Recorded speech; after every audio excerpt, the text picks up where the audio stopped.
रात में हम एक छोटी बच्ची केला को देखते हैं जो अपने मॉम डैड के साथ रहती थी। ये फैमिली हंसी खुशी अपनी जिंदगी गुजार रही थी। केला अपने मॉम डैड के साथ एडवेंचर्स करती है, साथ ही काफी एंजॉय भी। पर अफसोस उनकी ये खुशी ज्यादा टाइम तक रह नहीं पाती है। हम 15 साल की बात का टाइम देखते हैं जहाँ केला अब बड़ी हो गई है और उनकी खुशियों भरी जिंदगी इसलिए खराब हो गई है क्योंकि उसकी मॉम डैड का डिवोर्स होने वाला है। उसकी मॉम अपने दोस्त को एयरपोर्ट पर छोड़ती है जो किसी काम के लिए दूसरे मुल्क जा रहा था। केला भी इनके साथ ही थी जिसे स्कूल के डांस कैंप पे जाना था, पर वो जाना नहीं चाह रही थी। उसे देखने से साफ लग रहा था कि वो नाखुश है क्योंकि उसे डांस वगैरह फजूल चीजें लगती थी। अब उसकी मॉम केला को उसके डैड के पास छोड़ती है जहाँ वो और उनकी नई दोस्त केला का अच्छे से वेलकम करते हैं। फिर केला अपने डैड की गाड़ी में बैठ जाती है क्योंकि वही उसे डांस कैंप तक ले जा रही थी। ये जब रास्ते में थी तो बस स्टॉप पर केला की दोस्त ब्रिटनी को देखते हैं जो भी डांस कैंप में जा रही थी और बस का इंतजार कर रही थी। केला उसे अपने साथ चलने का कहकर गाड़ी लोग अपने सफर पर आगे बढ़ते हैं। केला अपने दोस्त के चेहरे पर चोट का निशान देखती है। उसने जब पूछा तो ब्रिटनी कहती है, अरे यार बस मामूली सा है, इतनी बड़ी बात नहीं है। कुछ देर बाद ब्रिटनी कहती है, मुझे वॉशरूम जाना है, और वो केला के डैड से कहती है, अंकल प्लीज गाड़ी रोक दीजिए। केला के डैड गाड़ी रोक देती है और क्योंकि पास कोई घर वगैरह तो था नहीं तो केला और ब्रिटनी वहाँ बने जंगल में चली जाती है। जबकि केला के डैड वहीं रुक कर उनका इंतजार करने लगे। काफी देर हो गई थी। जब वो वापस नहीं आई तो उसके डैड उन्हें ढूंढने के लिए जंगल में जाने का फैसला करते हैं और जब वो उन्हें ढूंढ रहे थे तो उन्हें केला के चिल्लाने की आवाज आई। आवाज का पीछे करते हुए जब वो आगे बढ़े तो केला एक पुल के ऊपर बैठी हुई थी। वो काफी डरी घबराई हुई थी। उसे देखने से साफ लग रहा था जैसे ब्रिटनी गिर गई है। केला बताती है कि मैं और वो मजाक कर रहे थे कि अचानक वो नीचे गिर गई। ये सुनकर उसके डैड फौरन नदी में गई। हर जगह केला को ढूंढने की कोशिश करते हैं मगर वो कहीं नहीं मिलती। और वहाँ ब्रिटनी का पर्स मिलता है जिसके अंदर उसका टूटा हुआ फोन था। केला के डैड फौरन भागकर गाड़ी के पास आई। केला की फोन से पुलिस को कॉल करने लगते हैं पर केला उन्हें रोक देती है और बताती है कि मैंने उस टाइम आपसे झूठ बोला था कि ब्रिटनी गिर गई। असल बात तो ये है कि मैं ब्रिटनी को पसंद नहीं करती थी क्योंकि वो इंतहाई बदतमीज लड़की थी, इसलिए मैंने उसे खुद धक्का देकर गिराया था। तभी उनके पास से एक ट्रक गुजरता है, इसलिए उसके डैड जल्दी से केला को लेकर गाड़ी के पीछे छुप जाते हैं ताकि वो ट्रक इन्हें देख न सके। और अब वो कैसे भी करके अपने बेटे को बचाना चाहते थे। वो गाड़ी में बैठकर सोचने लगी कि क्या करें, तो तभी उन्हें एक आइडिया आता है। वो अब डांस कैंप में जाने की बजाय वापस शहर की तरफ आ जाते हैं और सीधा जाते हैं केला की मॉम के ऑफिस में। वो अपनी वाइफ को बताने की कोशिश करते हैं पर हिम्मत नहीं। थोड़ी सी बात से केला की मॉम समझ गई कि कुछ बुरा हुआ है। वो अपने हस्बैंड पर गुस्सा करती है और उन्हें एक गैर जिम्मेदार बात कहती है कि आपने केला को डांस कैंप में ड्रॉप नहीं किया। ये दोनों केला के पास गई जो उल्टी कर देती है। उसे सांस लेने में मसला हो रहा था इसलिए वो अपना इनहेलर मांगती है क्योंकि उसे अस्थमा की बीमारी थी। ये उसे इनहेलर देती है और जब उसका सांस ठीक हुआ उसे लेकर घर आ जाते हैं। केला जब नहा रही थी तो उसकी मॉम देखती है कि केला की शर्ट फटी हुई है। उन्होंने जब इसके बारे में पूछा तो वो सब कुछ बता देती है कि मैंने क्या किया। ये सुनकर उसकी मॉम बाहर अपने हस्बैंड के पास आई। दोनों आपस में बहस करने लगे क्योंकि केला की मॉम चाहती थी कि हम नदी के पास जाएं और ब्रिटनी को ढूंढे, हो सकता है वो जिंदा हो, पर केला के डैड ऐसा नहीं चाहते थे। वो उसकी मॉम को समझाने की कोशिश करती है कि अब तक तो ब्रिटनी की मौत हो गई होगी क्योंकि गिरने से हो सकता है उसकी हड्डी टूट गई हो या वो डूब गई हो, दम घुटने से उसकी मौत हो गई हो। तो अब हमें वहाँ जाकर बेवकूफी नहीं करनी चाहिए बल्कि अपनी बेटी को बचाने के बारे में सोचना चाहिए। उनकी बातों से केला की मॉम समझ जाती है कि ये ठीक कह रहे हैं और उनका साथ देने के लिए राजी हो जाती हैं। फिर वो केला की फटी हुई शर्ट को जला देती है ताकि अपनी बेटी के खिलाफ हर सबूत को मिटा सके। अगले दिन केला की मॉम को बुरा सपना आया जिसमें वो ब्रिटनी की लाश को देखती है। ये सपना देखकर डर की वजह से उनकी आँख खुल गई क्योंकि इस हादसे से वो बाहर नहीं आ पा रही थी। फिर अगले दिन वो अपने हस्बैंड को उस भयानक सपने के बारे में बता देती है कि मैं तब से बहुत डिस्टर्ब हूँ और उनका बर्ताव भी अजीब था। फिर ये दोनों इस बात को लेकर आपस में बहस करने लगते हैं कि क्या हमारी बेटी ऐसा गलत काम कर सकती है, किसी की जान दे सकती है या फिर वो कुछ छुपा रही है। ऐसा भी तो हो सकता है कि बस एक हादसा हो। उनकी सारी बातें केला ने भी सुन ली थी। उसे बहुत गुस्सा आया और वो घर का शीशा तोड़कर उसी में बाहर आई, वहाँ से भागने लगती है पर उसके डैड उसे पकड़ लेते हैं और अंदर ले जाते हैं। पर अभी भी वो गुस्से से पागल हुई थी। वो काफी बदतमीजी से अपने डैड पर चिल्लाती है कि मैं झूठ नहीं बोल रही, जब मैंने कह दिया कि मैंने उसे जान, मतलब ये बात सच है। उसके डैड को काफी दुख हुआ। वो ये सोचकर वहाँ से चले गई कि अभी मेरा यहाँ रहना ठीक नहीं। शाम को वहाँ ब्रिटनी के डैड आए उसके बारे में पूछने के लिए क्योंकि उन्हें खबर मिली थी कि ब्रिटनी डांस कैंप तक पहुंची ही नहीं, तो उन्हें लग रहा था कि शायद वो यहाँ रह रही हो। पर केला की मॉम झूठ बोल देती है कि मुझे उसके बारे में कुछ नहीं पता और केला की तबीयत ठीक नहीं थी इसलिए वो डांस कैंप नहीं गई। ब्रिटनी के डैड बताते हैं कि कल मेरा ब्रिटनी से झगड़ा हो गया था इसलिए मैंने गुस्से में उसे कह दिया था कि मैं उसे डांस कैंप तक लेकर नहीं जाऊंगा, वो बस से जाएगी, जिस बात का मुझे पछतावा हो रहा है क्योंकि वो लापता हो गई है। वो कहते हैं कि मैं केला से मिलना चाहता हूँ। उसकी मॉम ने ये कहकर मना कर दिया कि वो डॉक्टर के पास गई हुई है। तब ब्रिटनी के डैड वहाँ से चले जाते हैं लेकिन वो बार बार केला को फोन कर रहे होते हैं। तब केला की मॉम उसे फोन देते हुए कहती है, लो और झूठ कह दो कि मैं ब्रिटनी के बारे में नहीं जानती। पर केला इतनी डरी हुई थी कि बात करने से हिचकिचा रही थी, इसीलिए वो फोन नहीं उठाती। फिर अगले दिन केला के डैड फिर से वहाँ आते हैं। केला की मॉम उन्हें सब कुछ बता देती है और ये दोनों फैसला करती है कि हम कुछ दिन होटल में रहेंगे और केला को समझाएंगे कि उसे कुछ दिन तक क्या बोलना है और क्या करना है ताकि उस पर शक न आए। केला की मॉम जब सामान गाड़ी में रख रही थी कि तभी यहाँ फिर से ब्रिटनी के डैड आ गए। वो कहते हैं कि मैंने इतने बार केला को फोन किया, उसने एक बार भी नहीं उठाया। जो कहकर वो फिर से केला से मिलने की बात करती है क्योंकि उन्हें अपनी बेटी की टेंशन हो रही थी। पर एक बार फिर उसकी मॉम ने झूठ बोल दिया कि वो अभी भी कुछ टेस्ट करवाने डॉक्टर के पास गई हुई है। तभी यहाँ केला के डैड भी आ गए, दोनों को बात करते हुए देखते हैं और फिर तभी केला भी निकलकर बाहर आ जाती है और इनका झूठ पकड़ा जाता है। ये देखकर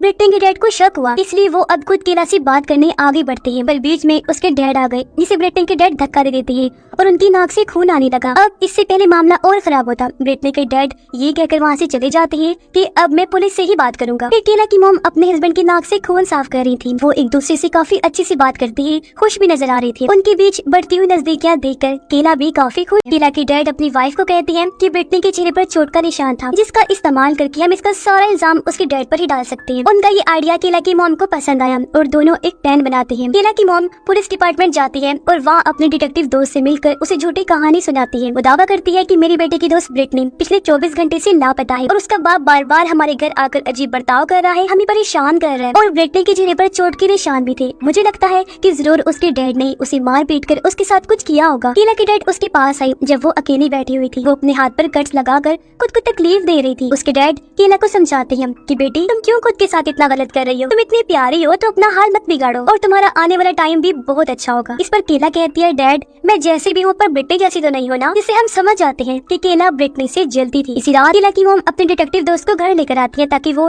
केला से ब्रिटनी के बारे में सवाल जवाब कर सके। अब अपने मॉम डैड की झूठी कहानी को आगे लेकर चलते हुए केला भी झूठा बयान देती है। वो कहती है कि मैंने ब्रिटनी को 2 से 3 दिन पहले देखा था और उसके चेहरे पर चोट के निशान थे जैसे उसे किसी ने मारा हो, बस उसके बाद मैंने उसे नहीं देखा। और अक्सर ब्रिटनी ने इस बात का जिक्र मेरे साथ किया कि उसके डैड की ब्रिटनी के साथ नहीं बनती, उनका झगड़ा होता रहता है जिस वजह से वो उसे अक्सर मारा करते थे। सारा बयान लेने के बाद डिटेक्टिव वहाँ से जाने लगी पर वो कहती है कि अब मैं ब्रिटनी के डैड का इंटरव्यू लूंगी। उसकी बातों से साफ लग रहा था कि उससे यकीन हो गया है कि इस सब के पीछे ब्रिटनी के डैड का ही हाथ है। इसलिए डिटेक्टिव एक पुलिस ऑफिसर के साथ ब्रिटनी के डैड के पास आई उनसे पूछताछ करने के लिए। वो कहते हैं कि हाँ मैं अपने बेटे को ढूंढ रहा हूँ और मैंने उसके लापता होने की रिपोर्ट भी करवाई थी पर किसी ने मेरी बातों को सीरियस नहीं लिया क्योंकि ब्रिटनी पहले भी भाग चुकी थी। जो सुनकर उनका शक और बढ़ जाता है। पुलिस ऑफिसर उसके डैड पर इल्जाम लगाता है कि आप अपने बेटे थे उसके साथ मारपीट करते थे पर वो साफ साफ मना कर देते हैं कि ये झूठ है, मैंने तो आज तक अपने बच्चे को हाथ तक नहीं लगाया। फिर केला के डैड उसे अपने घर ले आए जहाँ उनकी दोस्त उसके डैड से इस बात पर नाराज हो रही थी कि मुझे आपके रूम से एक लड़की का पर्स मिला है। तब उसके डैड झूठ कह देते हैं कि वो केला का है जबकि था वो ब्रिटनी का। पर गुस्से में केला घर छोड़ के चली जाती है क्योंकि उसे ये बात पसंद नहीं थी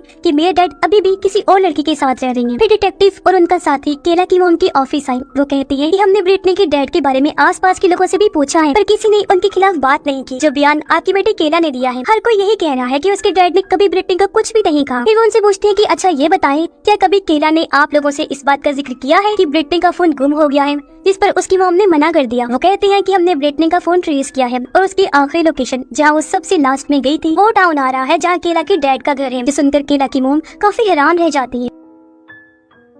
अब केला जब अपने डैड के घर से जा रही थी तो ब्रिटनी के डैड की गाड़ी वहाँ आ जाती है। वो गाड़ी रोककर केला से फिर से पूछती है कि बताओ बेटा ब्रिटनी कहाँ है। इस बार वो घबरा गई, कहती है कि मैंने वो जानबूझ के नहीं किया और मेरा मकसद किसी को नुकसान पहुँचाने का नहीं था। ये सुनकर ब्रिटनी के डैड काफी घबरा गए जबकि केला डर की वजह से वहाँ से भाग जाती है। वो अपने घर आ गई तब उसका पीछा करते हुए ब्रिटनी के डैड भी आ जाते हैं। केला ने सब दरवाजे खिड़कियाँ बंद कर दी थी तब वो बाहर से ही बचाने लगते हैं। इस सब की वजह से केला काफी घबरा जाती है। उसकी तबीयत खराब हुई तो जल्दी से उसने इनहेलर ले लिया। कुछ देर बाद घर में केला की मॉम डैड हैं। यहाँ उसकी मॉम डैड पर काफी चिल्लाती हैं कि आप इतने लापरवाह कैसे हो सकते हैं, कैसे आपने ब्रिटनी का फोन पुलिस तक पहुँचने दिया जिसे उन लोगों ने ट्रेस कर लिया है। तब उसके डैड जवाब देते हैं कि देखो ये कोई बड़ी बात नहीं है, तुम इतना क्यों घबरा रही हो। उस टाउन में मैं अकेला नहीं रहता और भी लोग रहते हैं। अपने मॉम डैड को इस तरह लड़ता हुआ देखकर केला परेशान होकर रोने लगती है। उसे रोता हुआ देखकर वो लड़ाई बंद कर देते हैं और केला को तसल्ली देते हैं। उधर डिटेक्टिव्स मुजरिम यानी केला तक पहुँचने के बहुत ही करीब थे। वो उस बस स्टॉप पर जाते हैं जहाँ ब्रिटनी गई थी और वहाँ आस-पास चेक करने लगती है। डिटेक्टिव वहाँ की नदी को बड़ी गौर से देखने लगती है। अगले दिन डिटेक्टिव फिर से उनके घर आई। वो कहते हैं कि हमने केला और ब्रिटनी के कुछ मैसेजेस पढ़े हैं। वो दोनों एक लड़की को लेकर आपस में बहस कर रही थी, जिनमें केला ने तो ये भी कहा था कि मैं ब्रिटनी को मार दूंगी। इस बात से पुलिस का केला पर और भी शक पड़ जाता है। तो अब आप बताएं, क्या केला ब्रिटनी के साथ उस पुल पर गई थी? अब पुल का नाम सुनकर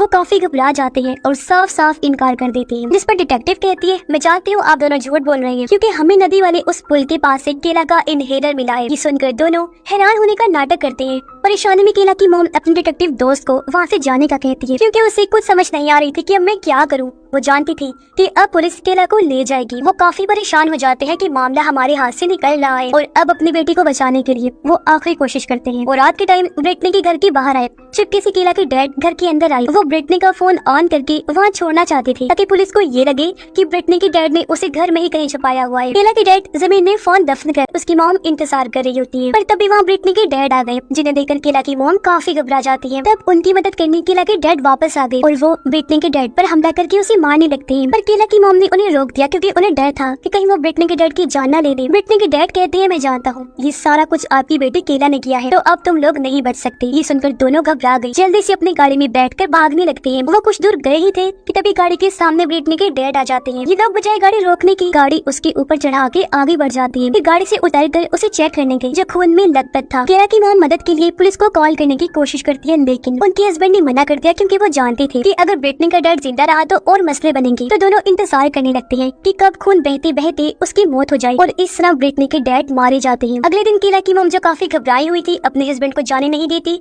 और दोनों पहले मिलते हैं फिर सो जाते हैं। लोग केला के साथ खाना खाते हैं, जो अपने मॉम डैड को साथ देकर काफी खुश थी, और उससे इस बात का जरा अंदाजा नहीं था कि मेरे मॉम डैड ने पिछली रात को ब्रिटनी के डैड के साथ क्या किया। कुछ देर बाद हल्का सा दरवाजा खुला और हम देखते हैं कि वहाँ ब्रिटनी अंदर आती है। जी हाँ, वो जिंदा थी और एकदम सही सलामत, जो देखकर केला की मॉम डैड काफी चौंक जाते हैं। उनके जहन में बहुत सारे सवाल आ रहे थे, जिनका जवाब अब ब्रिटनी देती है। वो कहती है कि मेरा गायब होना बस एक ड्रामा था, जो मैंने केला के साथ किया ताकि वो अपने दोस्त से मिल सके, जो चीज ड्रामा के बगैर मुमकिन नहीं थी, क्योंकि मेरे डैड ने मना किया था और हमारा मिलना भी जरूरी था। जो सुनकर केला की मॉम डैड हैरान और परेशान हो जाते हैं। अपने गुस्से को शांत करके केला की मॉम ब्रिटनी के पास आई और उसे प्यार से समझाकर कहती है, बेटा अपने घर जाओ। उसके जाने के बाद केला की मॉम डैड पूरी तरह टूट जाती है। उन्हें इस बात का दुख था कि हमने सिर्फ एक झूठे ड्रामे की वजह से हकीकत जाने बगैर ही एक मासूम इंसान की जान ले ली। उन्होंने अपनी बेटी का साथ गलत वजह से वो केला से काफी मायूस हो जाती है। फिर आखिर वो जाकर केला का सामना करते हैं, जो अब उन्हें सच बता देती है कि हाँ, ब्रिटनी कभी मरी ही नहीं थी, बल्कि वो सब मजाक था, एक ड्रामा था। फिर वो जज्बाती होती हुई बताती है कि मैं बहुत पहले ही आपको बता दी थी सच, लेकिन जब मैंने देखा कि इस झूठ को छुपाते छुपाते आप दोनों फिर से नजदीक आ गई हैं,